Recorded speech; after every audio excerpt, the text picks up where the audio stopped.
I have, in the past several decades, grown confidence and courage and experience through living in, operating, and innovating in areas that others do not see value in yet. And I believe that is technically, I'm the first to move into an area and create something successful that then I watch grow with a tidal wave after me.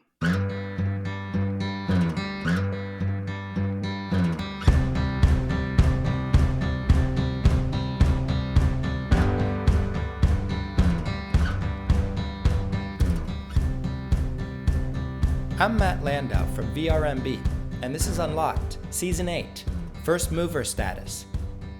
This episode features Virginia Ivy, the owner of Ivy Vacation Rentals in the Ozarks of Arkansas.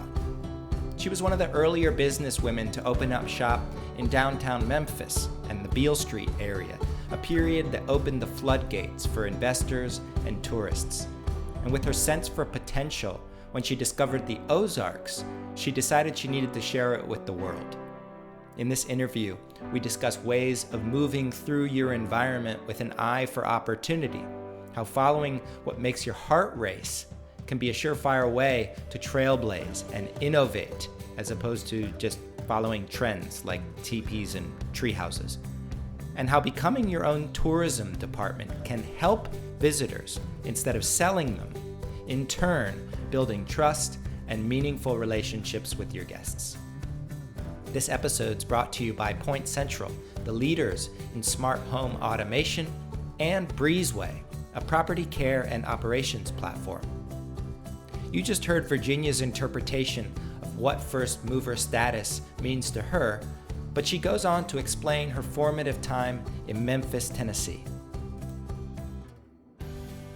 In the 90s, I moved with several artist roommates to a loft on the 100 block of Main Street in downtown Memphis, and it was a ghost town, not a veritable ghost town. It was a ghost town, and I was a young person in my 20s, my early mid 20s, and I saw a need for millions of people come to Memphis for blues music and food and Mississippi River culture, and they go to Beale Street, they go to the Peabody Hotel, they go to known destinations, and I would watch them walking empty Main Street, walking blocks and blocks and blocks with nothing, no doors open, no nothing.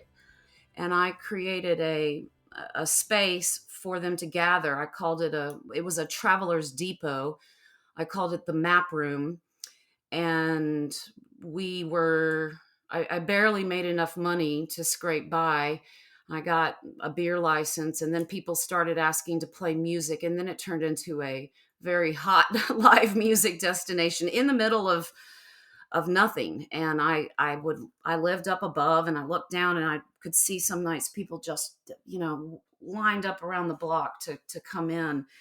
And now there are very high-end hotels and restaurants and all in that area. But I moved there when nobody was there, and the municipality that oversaw downtown development believed in me, and they gave me a leg up.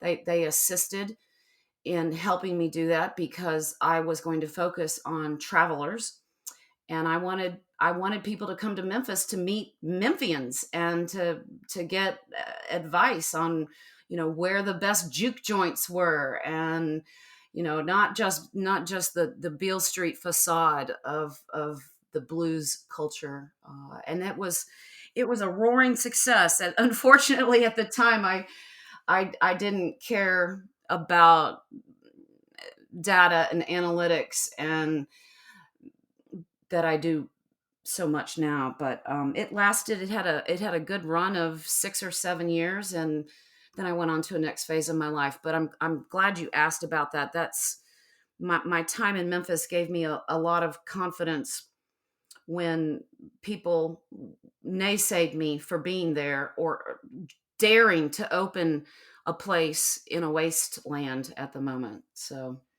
And from there, you moved into something completely different from music, right? I then went into a corporate job doing analytics and uh, client services for a corporate travel agency in Manhattan.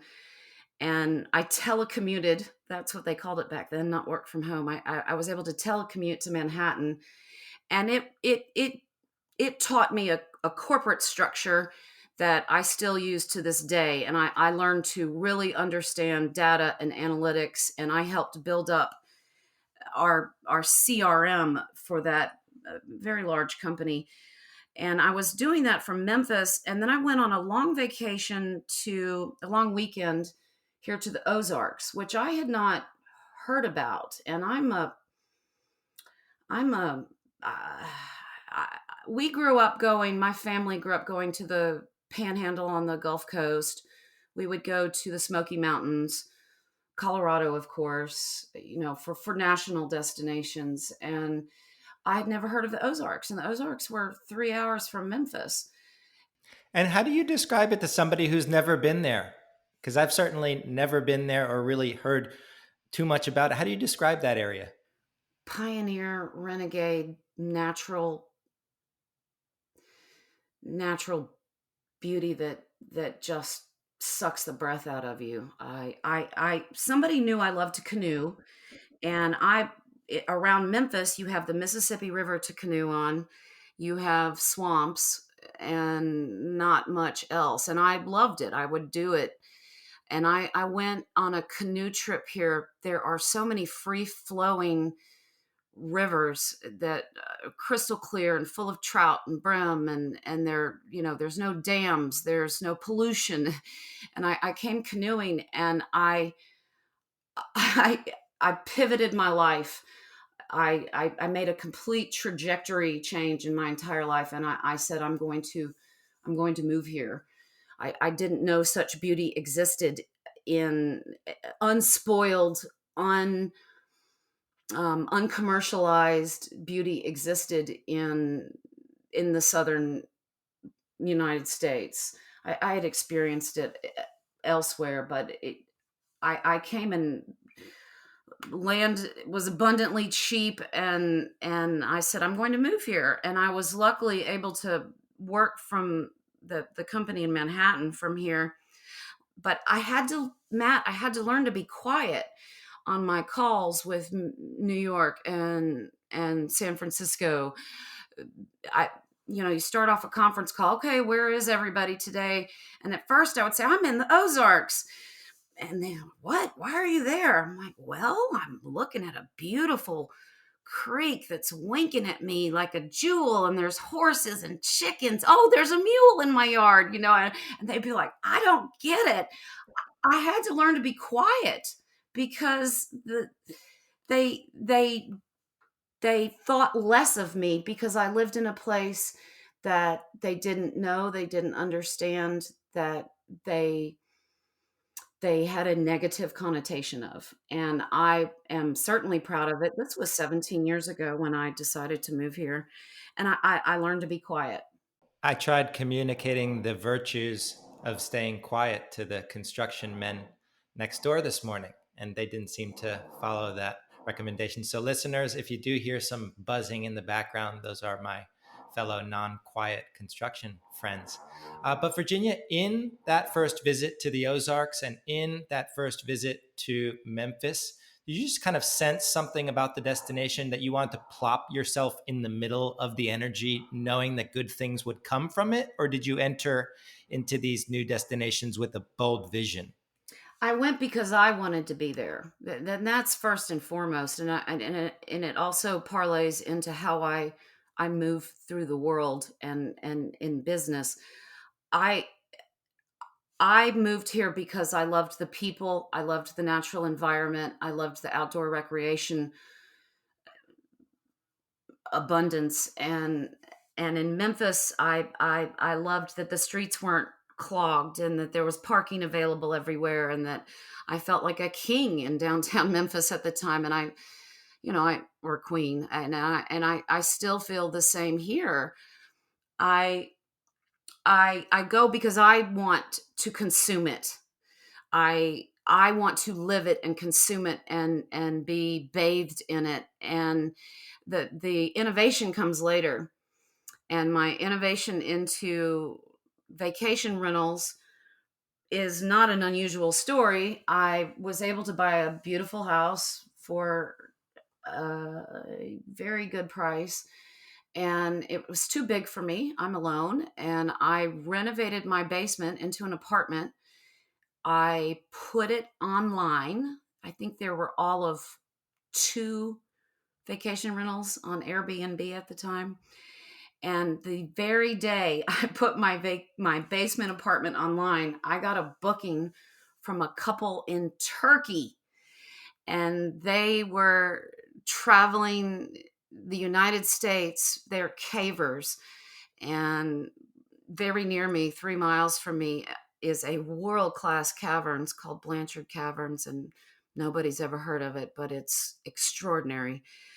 And they knew about Blanchard Caverns, this couple from Turkey, and I knew that day that the floodgates were going to open. And of course I had so many bookings after that, so many more and more normal consumers, people who drive the short distance from Memphis or Little Rock, or my metropolitan areas that encircle me.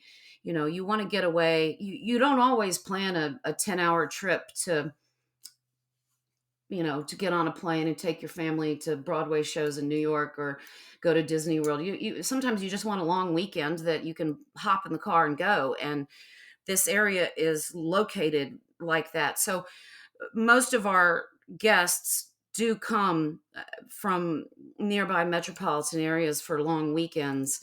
But my very first guest came from the country of Turkey, and it blew my mind. And I just knew that there was a lot more to come, and that has proven correct. I just this morning I have turned away two people. We can't bring them on. We can't bring, even if I love the property, I don't have the ability to bring on properties like we can, that we can hold, that I keep thinking we're going to get saturated, and we're not. Now there's hundreds or maybe thousands of rentals on the market in my, what I call my couple of territories. And I just have to say no. And I certainly say no if it's not a place I wouldn't want to stay in or rent or consume myself. And so those are a fast no.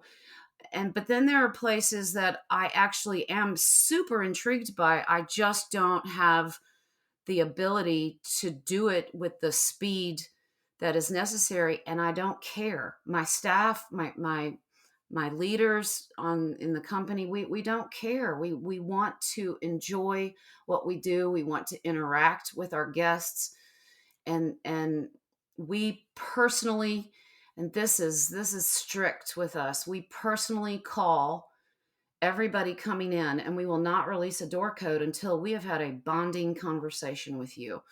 We tell people, you now have a friend here, and you need to call us if you find yourself down a road that you think is going in the wrong direction. And GPS sends everybody in the wrong directions here, but we personally call every guest coming in, and we have a conversation about becoming friends.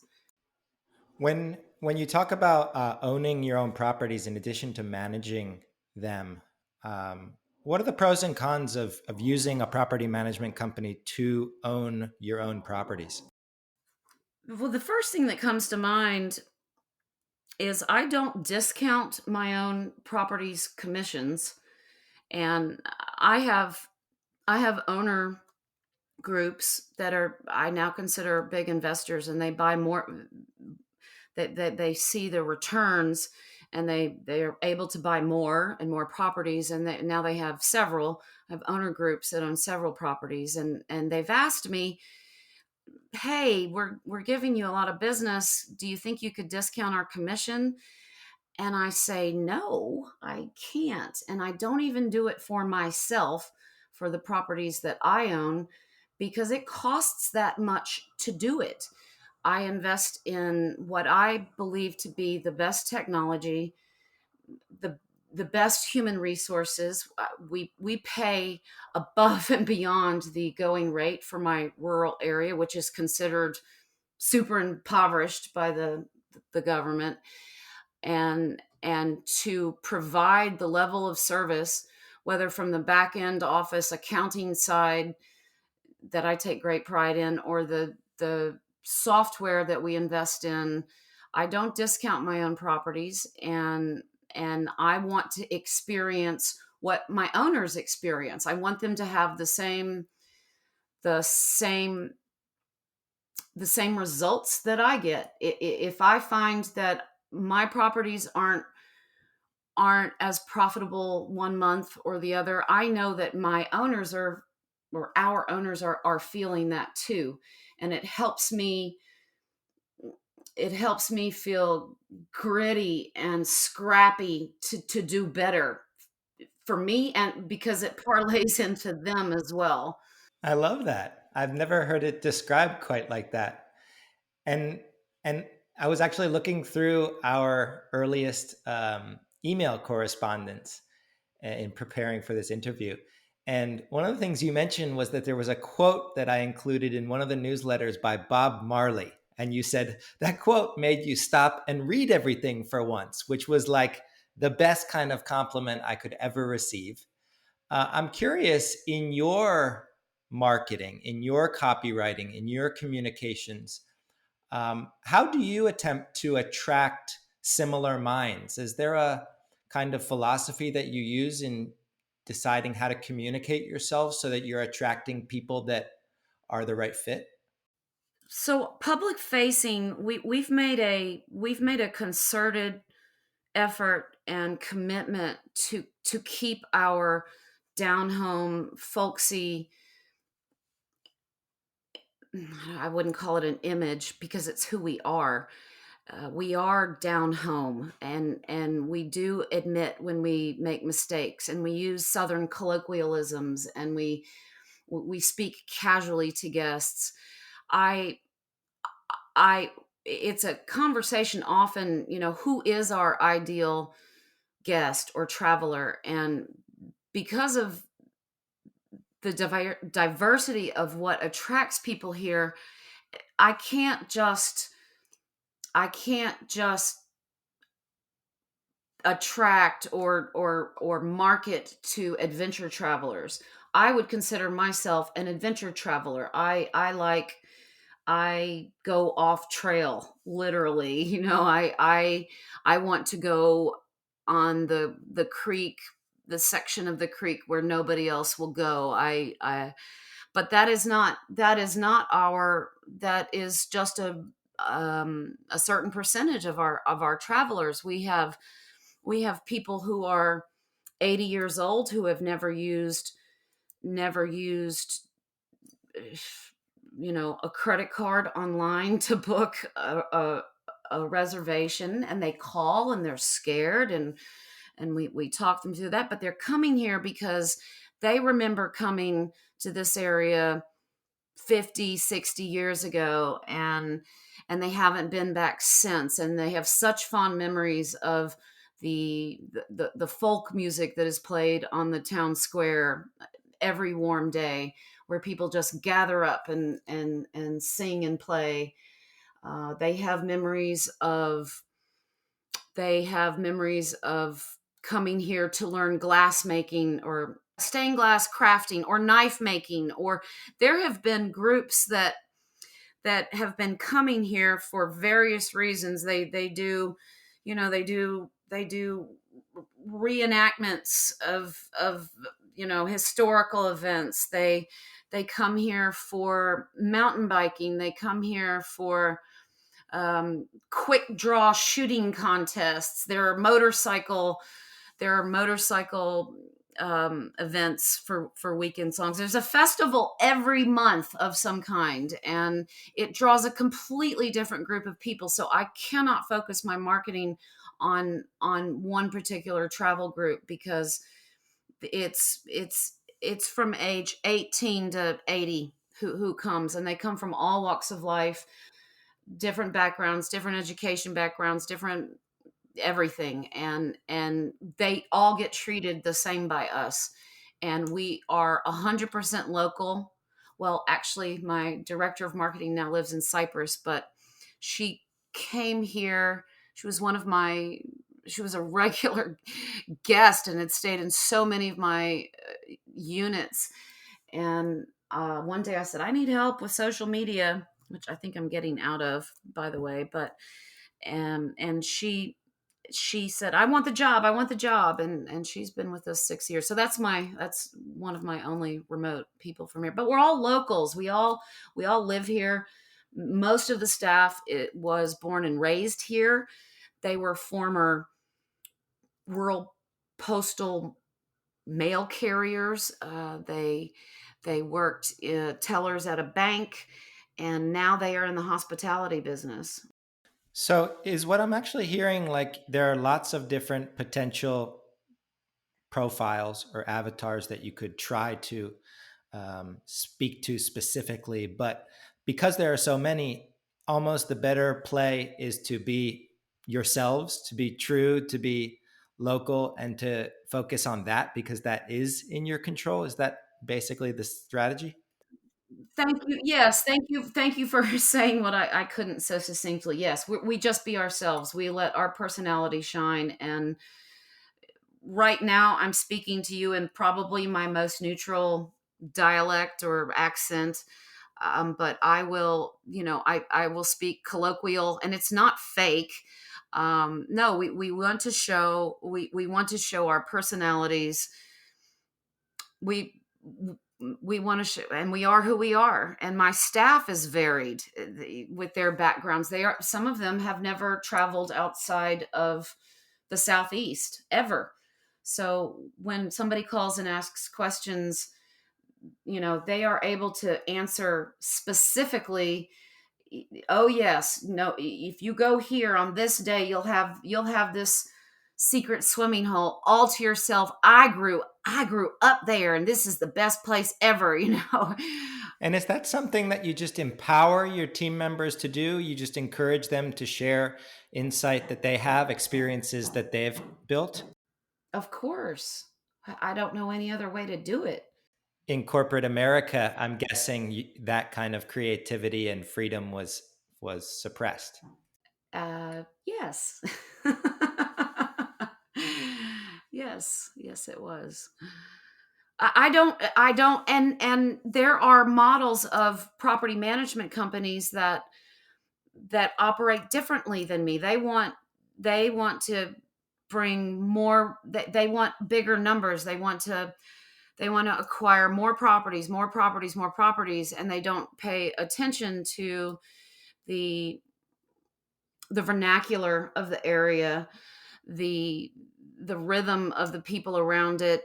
They just accumulate big. And I could do that. There are enough. I could grow and take on more properties, and our portfolio could be quadruple what it is now in probably 6 months. But we would lose our personality. We would lose our flavor, our what makes us who we are. And the minute we stop being able to interact with our guests, or we're operating a place that we're not proud of, that doesn't have flavor, or a space you walk into, you know natural beauty is one thing, and we have that in spades. But the architecture of a place affects you when you enter it. How do you feel when you enter this space? Do you feel cramped? Do you feel Are there neighbors on top of you? That matters to me. And so this is why we curate who we bring on. And another part of that is who owns that, who is the owner of that space? Are they like us? Do they move through the world, and do they love this area like we do? That's key. And we have had to say goodbye to people who do not move and feel and have the passion that we do. And we say we part ways. So is that kind of your filter to ensure that you're growing sustainably, is to ask yourselves that question regularly? In every area, whether it's the technology I'm buying, the links I click on, the properties I'm that catch my eye, would I consume it?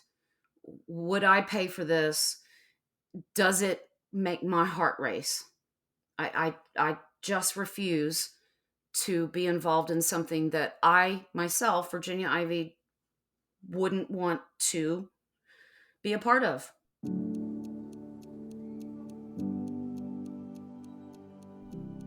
Here are two tools that epitomize the theme of first mover status, the kind of products and services that actually give you unfair advantages over your competition. PointCentral provides smart property solutions for smart vacation property managers. They help streamline operations, protect the property, and enhance the guest experience using keyless access. Why? Because guests are tired after traveling, duh. And being able to go directly to that property with keyless access instead of stopping at a manager's office, this is no longer a luxury. This is a standard practice. Plus, everybody loves avoiding extra trips due to lost keys, not to mention the constant cost of rekeying. PointCentral partners stay aware with an activity log of who enters and leaves the property, which helps keep track of cleaning and maintenance crews as well. You can also gain control of your utility bills with their smart thermostats. Schedule set points so guests won't be able to drastically raise or lower the temperatures, for instance. You can ensure the temperature stays consistent when the unit is vacant. Prevent costly maintenance projects caused by water leaks, mold, or HVAC issues with real-time alerts that allow you to be proactive.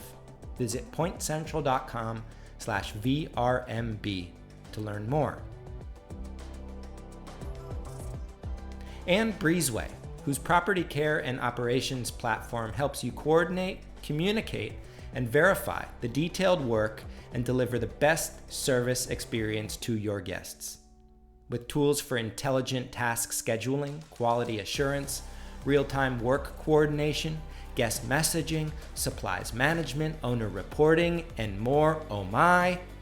Breezeway helps thousands of short-term rental managers and hospitality operators increase your operational efficiency and eliminate hours of manual work. This allows you to boost your service revenue. It was created by the founding team of FlipKey, which was since acquired by TripAdvisor, and Breezeway is just elevating the experience at every property they touch. Visit breezeway.io/VRMB and get implementation fees waived. That's a $1,000 value right there. Okay, let's get back to the show. I'd like to move into what growth looks like for you, and I'd like to begin with technology. So first off, is there any piece of technology that you have started using that you think gives you a first mover status in a way? I try to. I care deeply that we have the best tech, the best data, the best analytics, and that's been a whack-a-mole game in the last 6 years of our operations. I've moved around and learned from different providers. What I have done over winter, I've done two things. I'm growing into the experiential, more camping thing. But you asked about tech. The other thing I did over the winter is invest heavily in what I believe is missing here still in my area, and that's information about the area. we did have a what we called our locals guide that confirmed guests received, and it spoke to, oh goodness, you need to go see this beautiful swinging bridge or this waterfall, or here's a great place to take the kids while you're waiting to check in. And it was, we considered it proprietary and only for confirmed guests. But when I first moved here 17 years ago, I Googled, well, where should I go? Where should I go prowling on a gravel road? Or where's a undiscovered swimming hole that I don't know about? And there was a husband and wife's webpage, and it's 25, 26 years old, and they must have put untold hours into drives for motorcyclists or for fishing people, or and the page is long dead. And I looked at acquiring it, and I had an agency. I paid an agency to study it, if it was worth. It's a wealth of information. You paid an agency to study this independent website? Yes, if it was worth buying, and or acquire. Yeah, if it was worth buying, because it's long dead, and would it be worth for us acquiring it and adding it to our guest experiences? Because I found this website 17 years ago, and it taught me so much about the area. So the tech agency said they studied it long and hard, and they said this page is so dated that to scrape the data out of it and to put it into a usable format for you, it's absolutely not cost effective. And their advice was to stop that path and create it yourself. So, and I believed them, and I did. So I started looking around for how are tourism sites built. I want to become a tourism department. Our locals guide is no longer going to be for confirmed guests. We are going to put it front and center on our website that reveals here soon. And I found an agency out of Georgia that specializes in widgets for tourism departments for municipalities. I want to say they helped the Savannah Department of Tourism. I'm not sure if it's actually Savannah, but they have widgets that create itineraries, suggested itineraries, descriptions of hikes, local eateries. I mean, it's everything we did in our proprietary locals guide, but it's front and center on the website. And I believe by just essence of the SEO search, that people Googling, whether you're in Austin wanting to come to North Arkansas for vacation, if you're looking up, trout fishing or kayaking, canoeing, caving, that I believe this is going to push us front and center on searches about the area, and that will translate into, oh, you also rent properties. Oh, you also rent boats. Oh, you have campgrounds. Oh, you have guides, campfire. You have groups that come and sing at campfires for hire. I think I think by merit of offering the information for free, because nobody else is doing it. It doesn't exist. They're not our Chamber of Commerce. We don't have a tourism department here. It doesn't exist. There is no consolidated place for information about the riches that this area offers. And so we're going to do that. We are going to do it front and center. And what's the name of that company? They're called ITI Digital, and I've really enjoyed working with them. I wish I had it to show for you now prior to this call, but it is it is a different path for sure. And I believe it to be innovative. And my gut tells me that by promoting the area, we are going to be promoting us and my competition and all the other hundreds of rentals that now exist. There were only 3 when I started 6 years ago. Now there are hundreds, maybe 1,000. It's going to help them too. The more people that know about our area, the more people that are going to come here, and the more free information we give them, the better for everybody. I use this phrase a lot: a rising tide lifts all boats. And the more people that know what a fabulous destination this is, and it gets in your soul.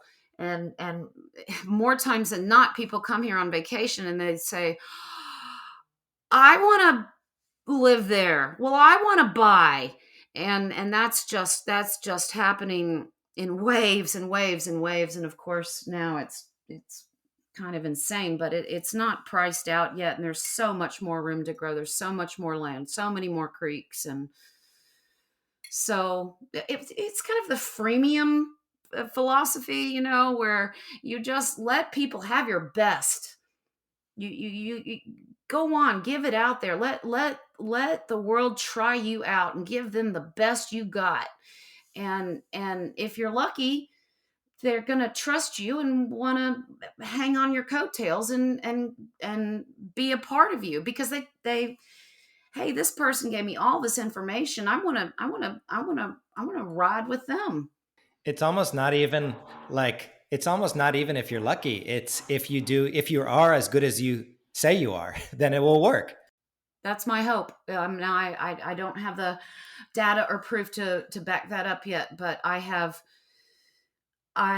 believe in it strongly. In fact, I'm doubling down on it in more ways than one. I have had the opportunity to get out of the business, to sell, or say, oh heck, I've always wanted to take that 5-month trip on a container ship across the Pacific. And this is where I am doing what I need to be doing.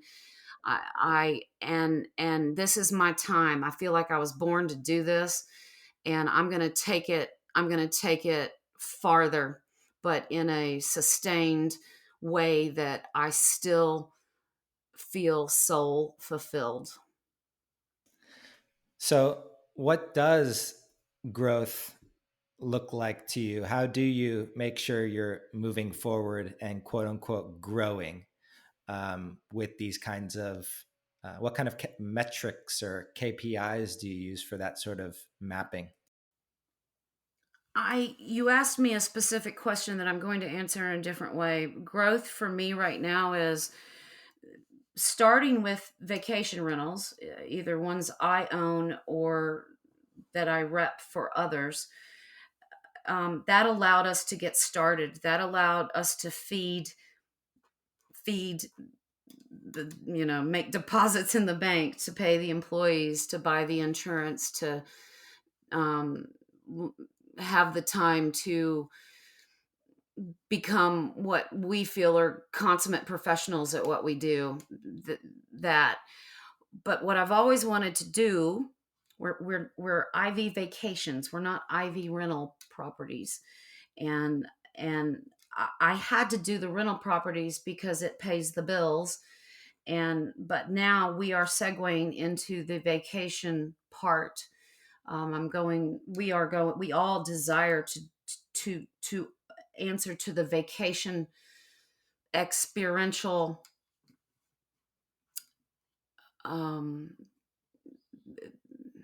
the vacation package, the memory making, the interactions with the people here, the wonderful, wonderful people here, and of course the nature.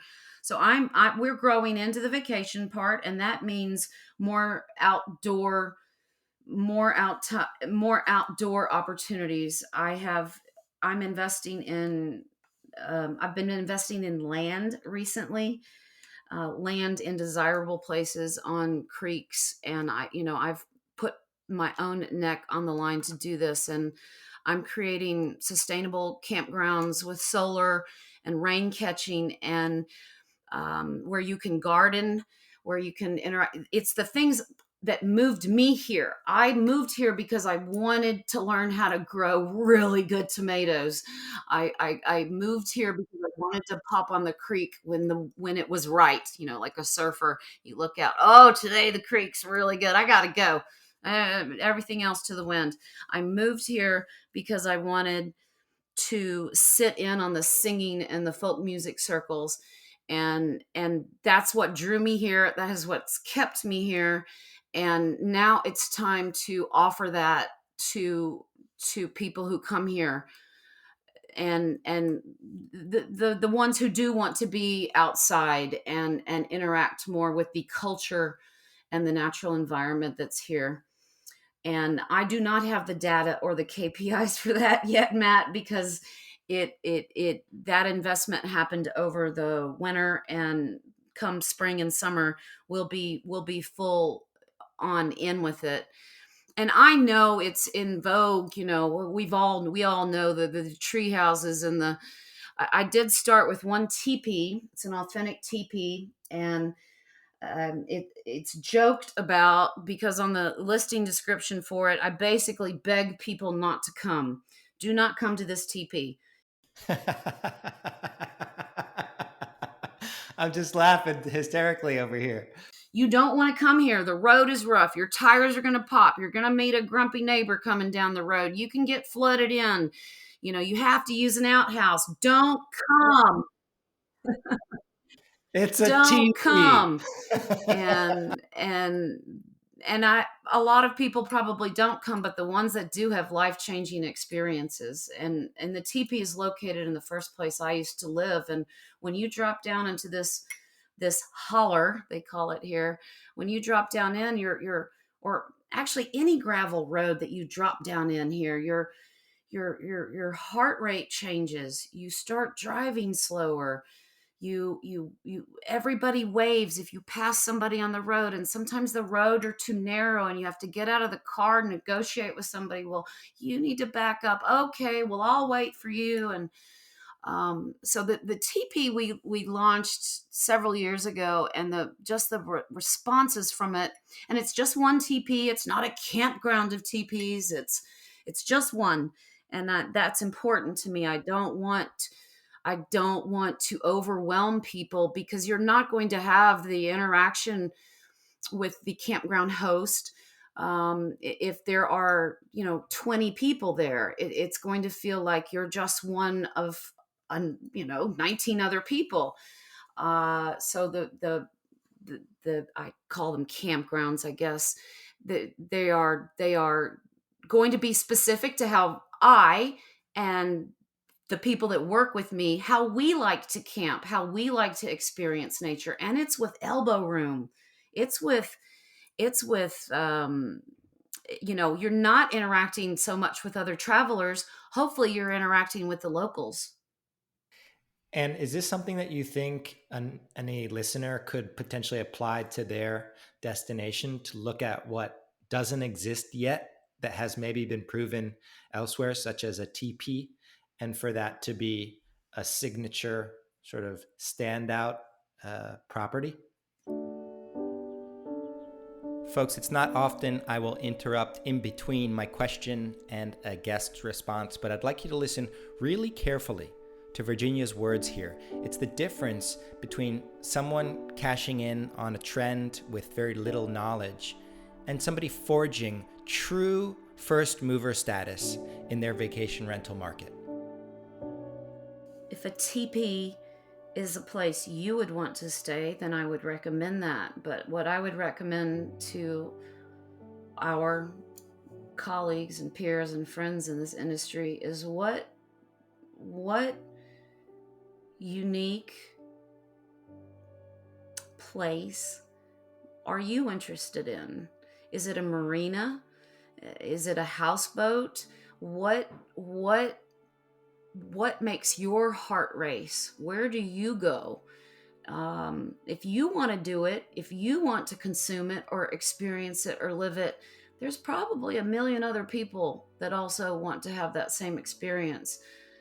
I would advise, or how I operate, if it means something to me, and that's just, it's a very personal thing, then it probably means something special to a lot of other people behind you. I would never recommend to get into something that you have no that you have no essence of, or desire of, or experience in.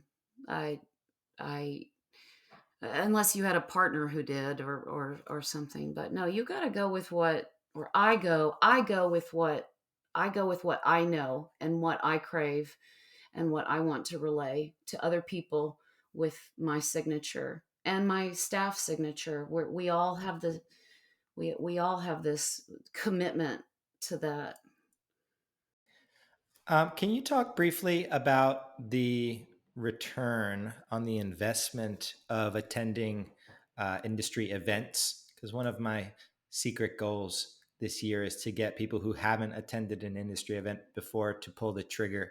And I know you are a huge advocate of them.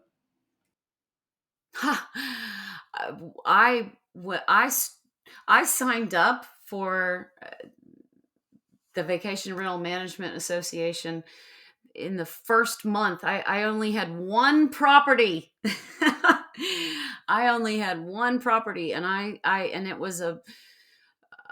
had no capital when I started this business, and I had no investment. It was just absolutely organically grown.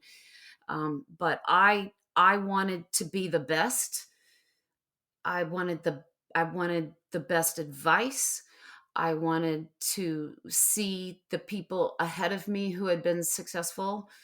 I wanted I I knew this was a viable career for me, and I I seek I'm somebody who always seeks a mentor, or a therapist, or not so much of it. I'm somebody who always seeks advice from people smarter than me, and to attend a conference, or to join your blog. When I first saw you, I knew you were born to do this. And how can I grow if I don't see the success and inspiration of people who've been ahead of me? And then I take it and do it my own way. But oh, Matt, signing up for VMRA and your blog, and I'm not alone, and I have a support network, and then the networking that happens at the events. And I you know I sat doe-eyed in the back of the first meeting, looking at a sea of people who all do what I dreamed of doing, and now I'm doing it. 6 years later, I'm all up in it. Somebody just asked me to speak at a conference. I'm like, me? Me? Well, what I love about that is that for listeners who have been doing this for a while, or who have built portfolios of many, many, many homes, everybody starts with one, like Virginia, and with the right guideposts in place and mentors providing advice, we cultivate this kind of leadership. And now Virginia's the one sharing how she's a first mover at these kinds of events. Do you, Virginia, have any specific advice with regards to making use of the information that's learned, or not being completely overwhelmed with paralysis, for somebody who would consider attending an event this year?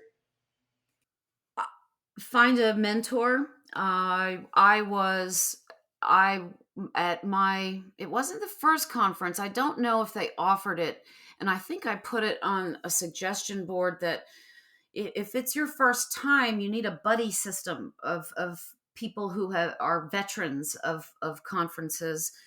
And by my second conference, I was assigned a mentor, Sue Jones, and the advice she gave me, I gained so much more I went to the right panels, the right groups. She met, and I brought my director of operations and property services, and I brought a financial person. And whoo, it was expensive for me to bring all those people, but we were able to divide and conquer. And meeting Sue at the before we got started, she said, now, and she knew who we all were and what our objectives were. She said, you've really got to go to this one, and this one's closed off to this one's specifically for what you're after, and this one's closed to vendors, so you can really speak openly. Or this, do go to the floor with the vendors. And we actually spent a lot of time on what's it called, the showroom floor where all the vendors set up.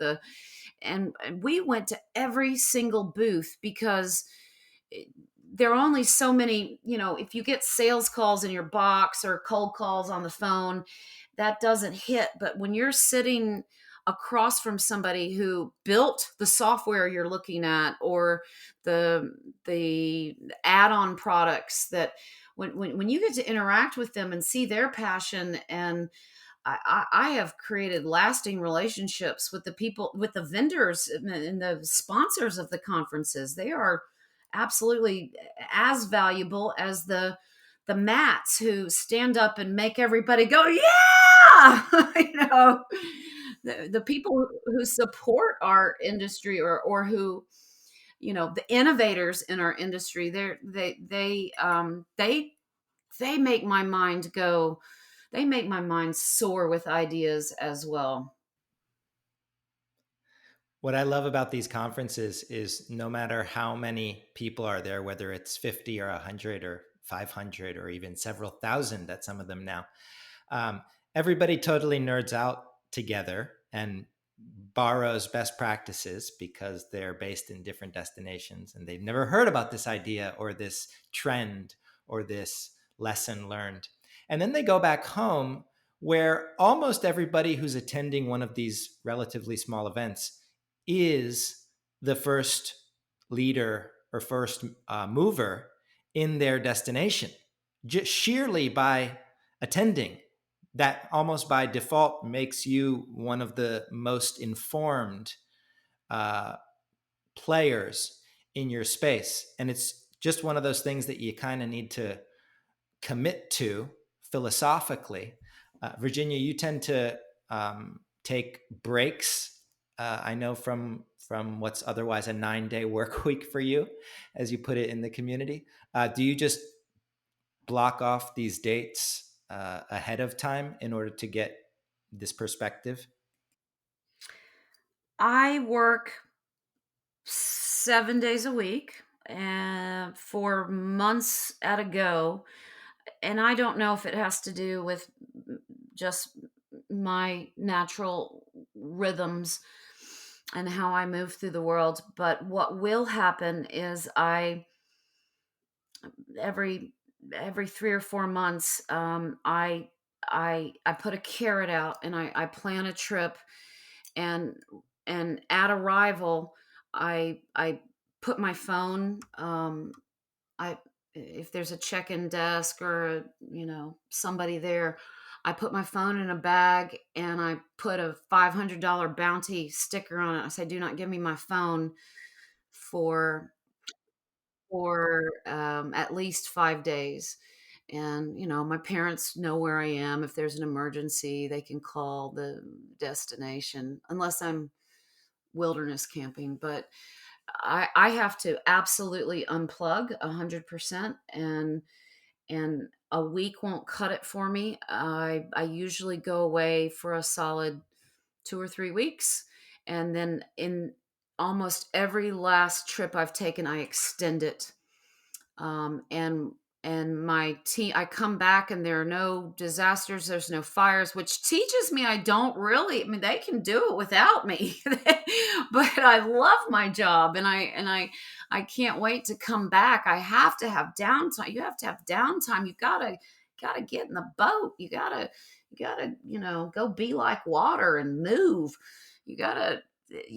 I have to unplug, and that's just that's how I move through my my busy world. I work, work, work, work, work, work, work, and then I know I'm going to crash. I know I'll become unhealthy, mentally and physically, if I don't go back to me and listen to me. And it's during those times that I I solidify who I am and what my goals are and what drives me, and I come back just gangbusters. That's how I treat business ownership. That's how I do it. And kind of piecing all of these theories and ways of living together, this latest conference that you mentioned to me, the real estate conference, what I think makes you so remarkable is that you are so firmly rooted in your unique style of hospitality. You have your purpose, and you've been doing this for long enough that you're really good at it, but you're still going out to these new adjacent conferences. Very few vacation rental people at these kinds of things. What would be your goal from attending a real estate conference? This one really caught my eye. I'm a real estate agent. I've had a license in my back pocket for 25 years. I come from a family of, um, I would say, architecture and travel. My parents and grandparents, and anyway, I'm a real estate agent, and I like being just the agent, not the broker, for the responsibility. I love being able to,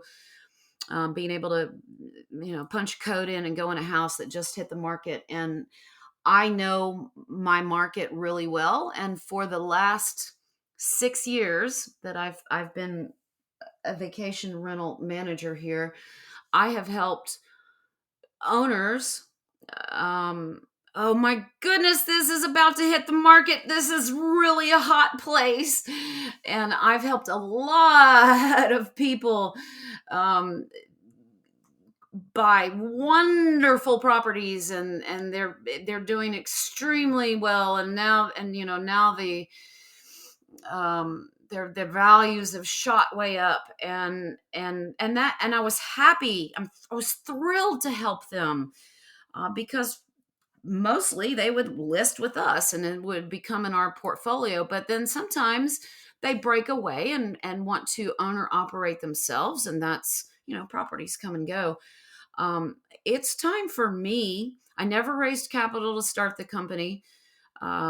Last year, I did take a loan to invest in our new technology and our new campgrounding world. And um, it's time for me to get some capital. I think I have the legs to stand proud, up tall and proud, and approach an investor and say, I know what I'm doing. I know the best property, the most lucrative properties. I know where land is still cheap. I know what's under the radar, and I want to get ahead with owning more. And I don't even need to own the property more. I'll share that investment, with somebody who helps capitalize me. I do not want to partner in Ivy Vacations, in our little quaint down home company in the Ozarks, but there are real estate investors who have money. They don't know where to park it. I'm going to go there and raise my hand and say, trust me, because I have proven results. I have the data to back it up. I can speak with authority on real estate in this formerly unproven valued market. So that's my goal for this conference. I think it's a perfect fit for me. It crossed my radar, and this is just a perfect fit for me at this juncture in my life.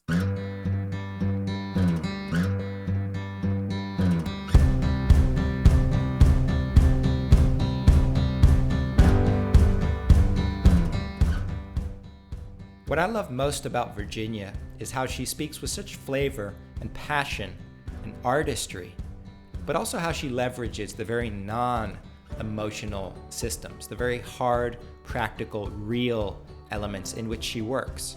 Virginia's a master of balancing all these variables for me. in doing exactly what she wants to do with her life, pushing herself to grow and improve, but also staying rooted in the people and the places that make her feel, that make her heart race. This is primal vacation rental energy for me, and I think it's why we all tend to really get along. If you resonated with Virginia's interview, consider joining her and me in VRMB communities, where over 1,000 of the world's most creative vacation rental professionals are collaborating virtually on a daily basis, refining what we do and doing what we love. You can join us at vrmb.com/membership. Now, here's a teaser for next week's episode featuring Jefferson Brown of Loma Homes. A first mover, in my opinion, is someone who, I would say it's the first person who's willing to take a life-changing risk on something. And what I mean by that is there's a lot of people who have ideas out there and they have really good intentions. But I would say as a first mover is the first person that's willing to stake it all. And if you'd be willing to write a review on your favorite podcast platform of choice, I would very much appreciate that. If you're not willing, that's okay too. Until